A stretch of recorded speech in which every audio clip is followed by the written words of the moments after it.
오늘은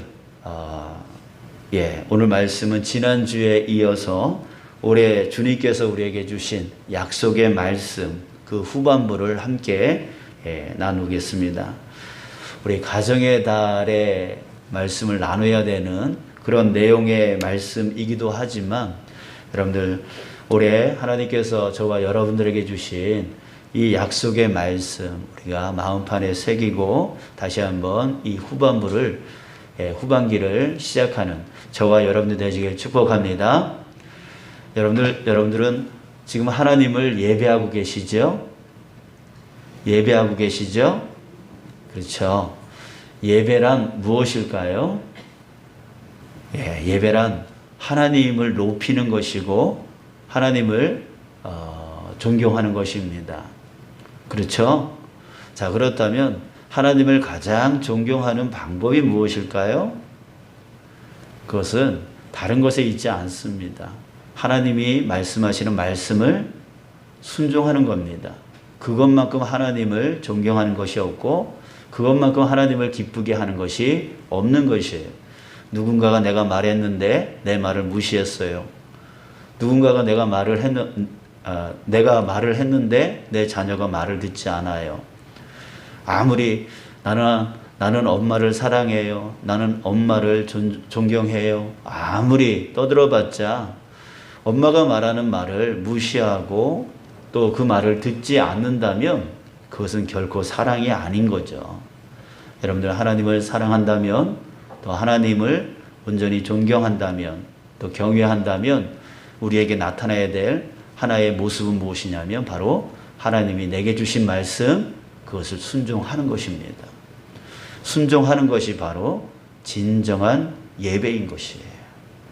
사랑하는 여러분, 이 시간에 이 앉아있는 것으로 나는 예배했다라고 하지 마시고 하나님이 내게 말씀하시는 것을 내가 쫓아감으로 하나님 앞에 예배하는 그 삶이 되어지는 저와 여러분들 되기를 축복합니다.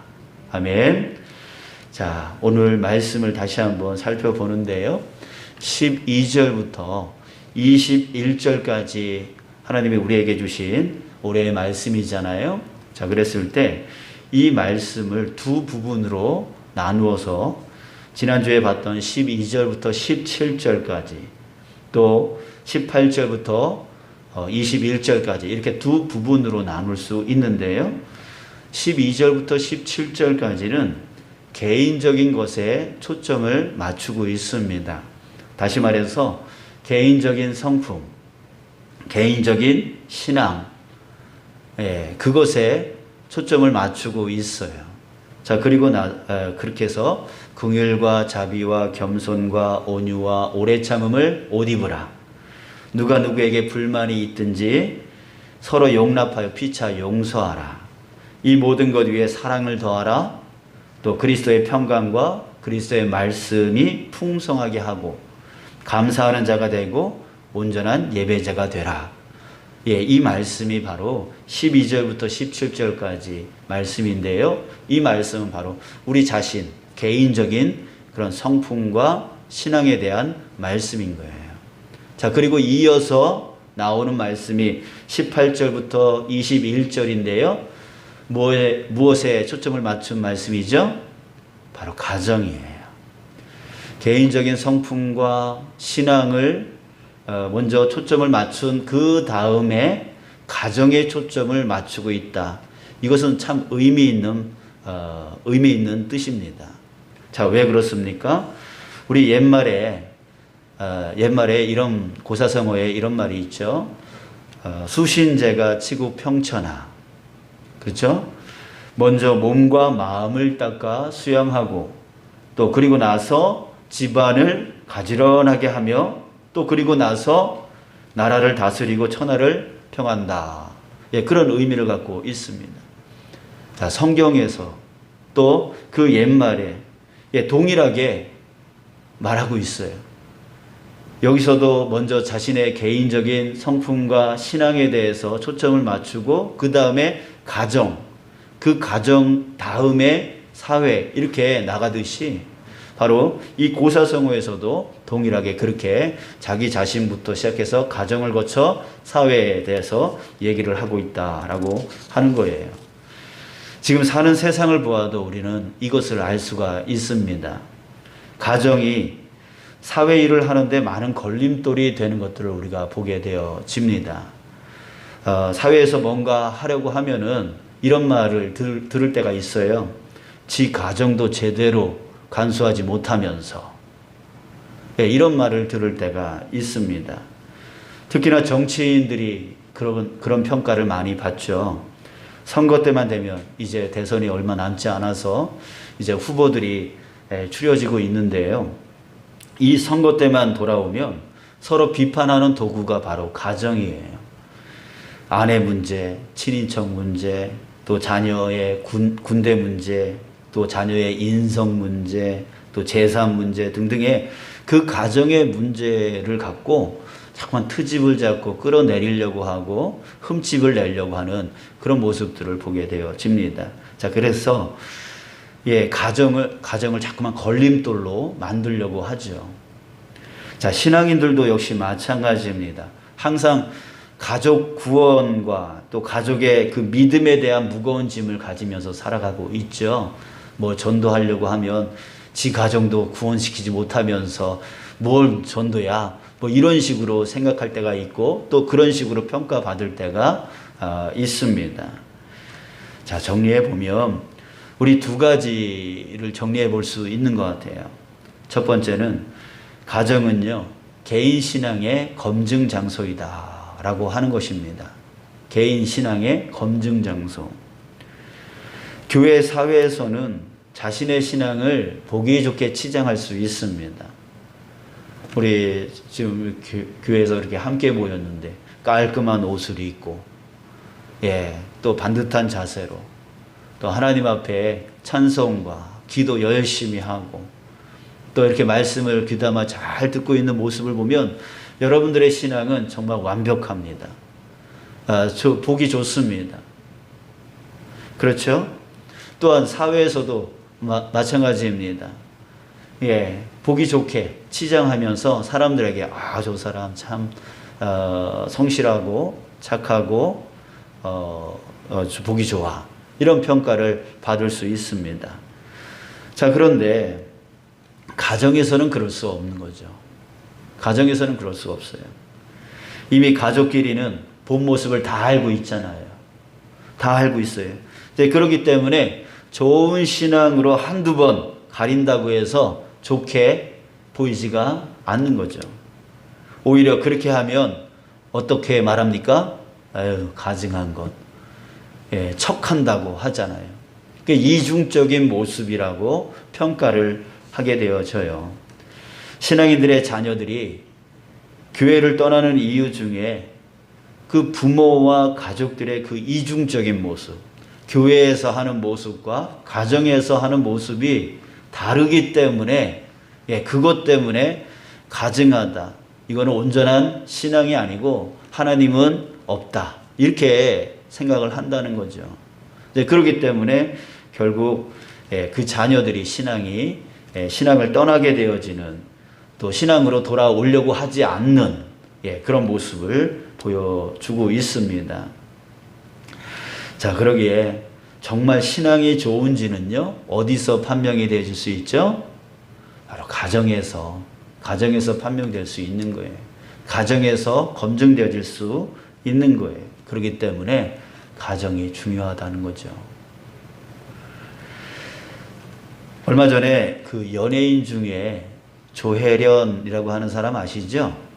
조혜련, 개그우먼. 자, 이분이요, 그 전에 일본의 그 신흥 종교, 신흥 사이비 종교인 남녀 호랑개교라고 하는 그런 사이비 종교에 있었던 사람이었어요.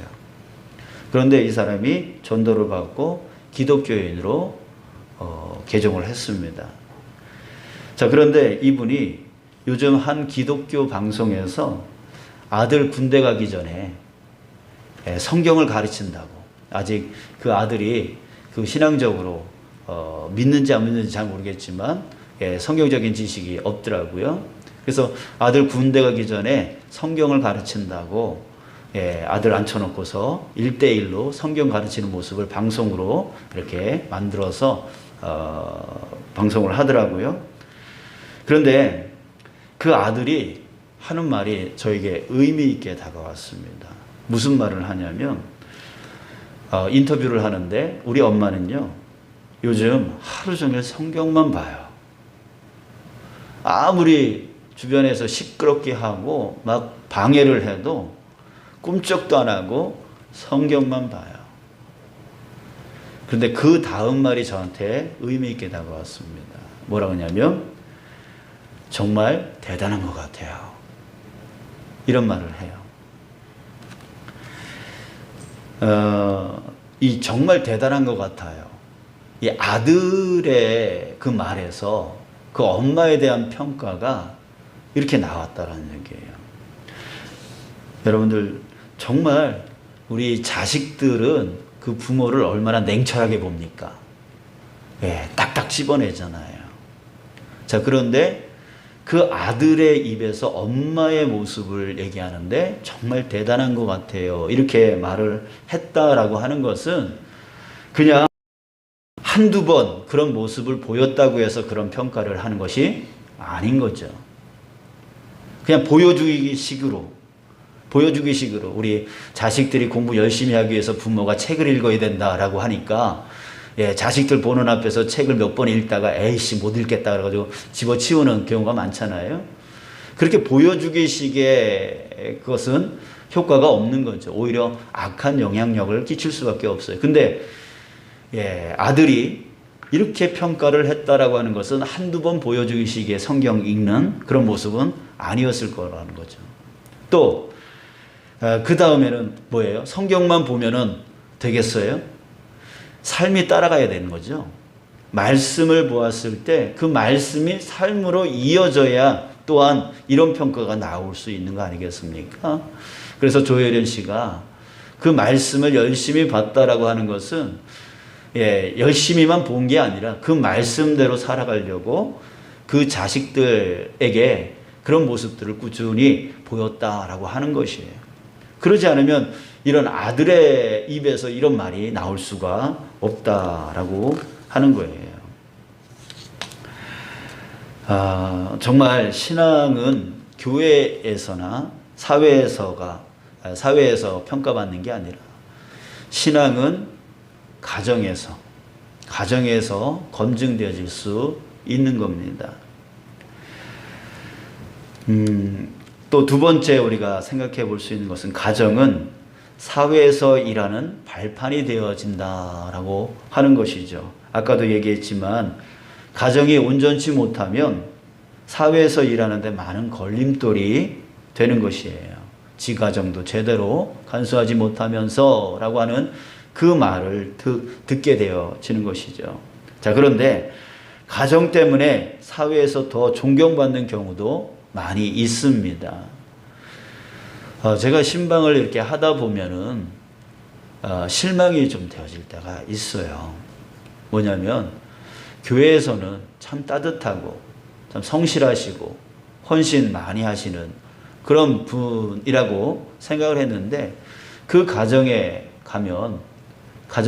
갔을 때에 그 자식들에게 하는 말이나 그 남편이나 그 가족들에게 하는 그 말투와 그 언어들, 이런 것들을 들을 때에 좀 실망이 되어질 때가 있는 것이죠. 자, 그런데 교회에서도 따뜻한데요. 그 가정에서도요, 똑같은 모습을 보이시는 분이 계세요.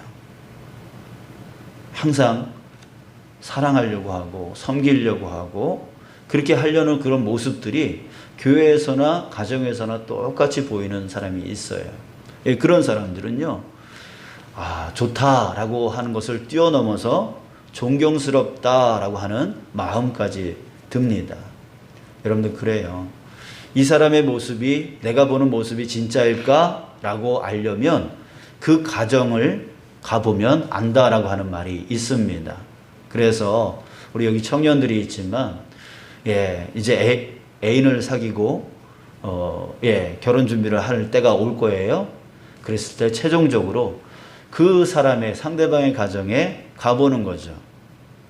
가봤을 때에 내가 사랑하는 이 사람이 엄마에게 아빠에게 또 형제에게 말하는 그 말투와 그 언어들, 이런 것들을 보면 나중에 결혼해서 나에게 하는 말투와 언어가 되어질 거다라고 하는 것을 확신하면 딱 맞다라고 말합니다. 왜냐하면 지금은 가려질 수 있어요. 사랑하니까, 좋아하니까 다 가려질 수 있어요. 그런데 나중에 결혼하고 나면 그게 다 벗겨지잖아요. 그러면 이전에 자기 가족들에게 했던 그 말과 그 행동들, 그런 모습들이 그대로 드러나게 되어진다라고 하는 것입니다. 여러분들, 그래요. 이렇게 가정은 너무나 우리의 삶 속에 너무나 중요한 것이죠. 우리의 신앙이 검증되어질 수 있는 곳이고, 또한 내가 사회생활을 온전하게 하고 존경받을 수 있도록 만들어주는 곳, 그곳이 바로 가정이다라고 하는 것입니다. 그래서 성경에서는요, 이 가정에 대한 말씀을 많이 강조하고 있다라고 하는 것이고요. 우리 창세기로 돌아가 봐서 하나님께서 아담과 하와를 지으시고요, 제일 먼저 하셨던 일이 바로 이 둘을 하나로 묶는 가정을 만드는 일이었습니다. 그리고 예수님은 하나님이 짝지어 놓은 것을 사람이 갈라놓을 수 없다라고 하시는 그 말씀을 하셨습니다. 여러분들, 우리 가정이 얼마나 중요한지를 저와 여러분들이 오늘 이 시간에 다시 한번 깨닫는 저와 여러분들 되시길 축복합니다. 내 신앙은 가정에서 검증되어져야 된다. 또한 가정이 온전치 않으면 내 삶이 온전해질 수 없다라고 하는 것을 우리가 잘 기억하시길 바라겠습니다. 자, 그래서 오늘 말씀을 다시 한번 우리 마음에 새겼으면 좋겠어요. 우리 지금까지 제가 몇 분간 말씀을 전했는데요, 그 가정의 중요성을 좀 다시 한번 마음에 새기고 오늘 말씀을 다시 한번 우리 함께 읽어볼까요? 자, 이 말씀을 그냥 글씨로 읽지 마시고, 내가 아내라면, 내가 남편이라면, 내가 자녀라면, 내가 아비라면 어떻게 해야 되는가, 이 말씀을 좀 엄중한 하나님의 말씀으로 받으시면서 이것을 내가 순종하는 것이 진정한 예배의 삶이다 라고 하는 그 마음을 가지면서 다시 한번 이 말씀을 읽었으면 좋겠어요. 우리 다 함께 18절부터 21절까지 읽겠습니다. 시작. 아내들아, 남편에게 복종하라. 이는 주 안에서 마땅하니라. 남편들아, 아내를 사랑하며 괴롭게 하지 말라. 자녀들아, 모든 일에 부모에게 순종하라. 이는 주 안에서 기쁘게 하는 것이니라. 아비들아, 너희 자녀를 노엽게 하지 말지니 낙심할까 함이라. 아멘. 아멘. 네. 우리 이 말씀을 온전히 순종함을 통해서 주님 앞에 온전한 예배자가 되어지고, 또한 우리 가정을 행복한 가정으로 만들어 나가는 저와 여러분들 되기를 축복합니다. 자, 우리 또 한 가지를 생각해 보겠습니다. 왜 가정에서 이렇게 해야 할까요? 라고 하는 질문입니다. 왜 이렇게 해야 됩니까? 자, 그렇게 해야 하나님이 가정에 복을 주셔서 행복하게 만들 수 있으니까. 자, 이런 이유입니까? 자, 맞습니다. 그렇게 살면 가정마다 반드시 행복한 가정 될 거예요. 반드시 행복한 가정 될 거예요. 하지만 행복한 가정을 만들기 위해서 그렇게 하는 것이 아니라는 거예요. 행복한 가정이 될 수 있지만, 이렇게 살면 행복한 가정 될 수 있지만, 행복한 가정이 되려고 이렇게 하는 것이 아니라는 거예요. 참 아리송하죠? 이게 무슨 말이야? 자, 여러분들, 행복하기 위해서, 가정이 행복하기 위해서 이렇게 해야 된다면 여러분들, 그것은 너무나 힘든 거예요. 너무나 어려운 거예요. 의무적으로 책임적으로 억지로 해야 된다 그러면 그것은 너무나 힘든 거죠. 또 중도에 포기할 수밖에 없는 거예요. 또 하다가 말게 되어지는 거예요. 또 보여주기식이 되어지고 그렇게 하다가 말게 되어지면 오히려 또 가족에게 어떤 모습이 뭡니까? 가증한 자 되어지는 거죠. 이중적인 모습이 되어지는 거예요. 예. 이렇게 하면 이렇게 될 수 있다라고 하는 그 의무감과 책임감으로는 도저히 이 삶을 살아갈 수 없는 거예요. 자, 그렇다면 왜 이렇게 살아야 되느냐라고 하는 거예요. 자, 그 말씀을 우리 12절에서 찾아봅시다.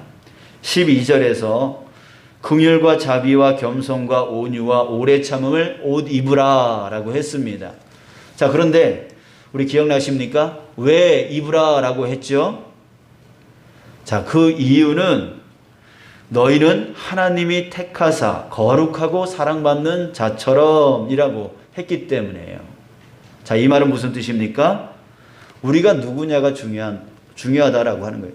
제가 목사이기 때문에 하나님과 성도 앞에서 이렇게 덥지만 내 개인적인 욕심 때문에, 개인적인 사정 때문에 아무거나 입고 나오지 못하고 하나님과 성도 앞에 서는 자로서, 자이기 때문에 이렇게 덥지만 양복을 차려입고 깔끔하게 서는 것처럼, 그런 것처럼 우리가 누구냐, 이것이 우리에게 그 옷을 입어야 되느냐 말아야 되느냐, 이것이 결정되어진다라고 했습니다. 자, 그렇기 때문에 우리가 누구라 그랬어요? 하나님이 택하신 자, 그리고 거룩한 자, 그리고 사랑받는 자이기 때문에 그답게 살라는 얘기예요. 그답게. 나는 하나님의 택함받고 거룩한 자이고 또 하나님의 사랑을 받는 자이기 때문에 마땅히 그 삶을 사는 것이죠. 자답게 사는 것이죠. 자, 그런 것처럼 자, 오늘 본문에도 그와 같은 말이 있습니다. 18절에 보면 이 말이 있죠. 이는 주 안에서 마땅하니라. 이는 주 안에서 마땅하대요. 20절, 이는 주 안에서 기쁘게 하는 것이니라 라고 했어요. 여러분, 우리는 주님 안에 있는 자입니다. 그죠? 주님 안에 있는 자입니다. 그렇기 때문에 마땅하다는 거죠. 우리 고린도 후서 5장 17절에 그런즉 누구든지 그리스도 안에 있으면 새로운 피조물이라. 이전 것은 지나갔으니 보라 새 것이 되었도다. 여러분들, 우리는 예전과 지금의 모습이 완전히 달라진 자입니다. 예전에 살던 그런 사람이 아니에요. 지금 우리의 모습은 주 안에 거하는 자인 것입니다. 주님 안에 거하고 있는 자이기 때문에 마땅히 이 삶이 우리에게 마땅한 삶이다 라고 하는 것입니다. 또한 우리가 주 안에 있기 때문에 누굴 기쁘게 하는 겁니까? 나를 기쁘게 하는 것이 아니라, 나를 만족시키는 삶이 아니라 주 안에 있기 때문에 주님을 기쁘시게 하는 삶, 그 삶이 바로 우리의 마땅한 삶이다 라고 하는 거예요. 그래서 20절에서 이는 주 안에서 기쁘게 하는 것이니라, 이 말씀을 하고 있는 거예요. 우리 갈라디아서 2장 20절에서 이 말씀이 있습니다. 내가 그리스도와 함께 십자가에 못 박혔나니 그런즉 이제는 내가 사는 것이 아니요. 여러분들, 우리는 옛 모습은 십자가에 이미 죽었습니다. 누구와 함께? 예수님과 함께 죽었습니다. 예전에 내가 아니에요. 제 친구 중에 춘천에 살고 있는데 이 친구가 저를 만나기만 하면 자꾸만 옛날 얘기를 꺼냅니다. 옛날 모습을 꺼내서 자꾸만 지금 네가 목회를 어떻게 하냐? 어떻게 하냐? 이런 말을 합니다. 저는 그에게 말해주고 싶죠. 나는 옛날에 내가 아니야. 근데 그 친구는 그걸 부정해요. 여러분들, 저와 여러분들은 옛날의 내가 아닙니다. 옛날에 나는 예수님과 함께 죽었습니다. 그러면서 말씀합니다. 내가 사는 것이 아니요 오직 내 안에 그리스도께서 사시는 것이라. 이제 내가 육체 가운데 사는 것은 나를 사랑하사 나를 위하여 자기 자신을 버리신 하나님의 아들을 믿는 믿음 안에서 사는 것이라. 여러분들, 우리 자신을 알아야 됩니다.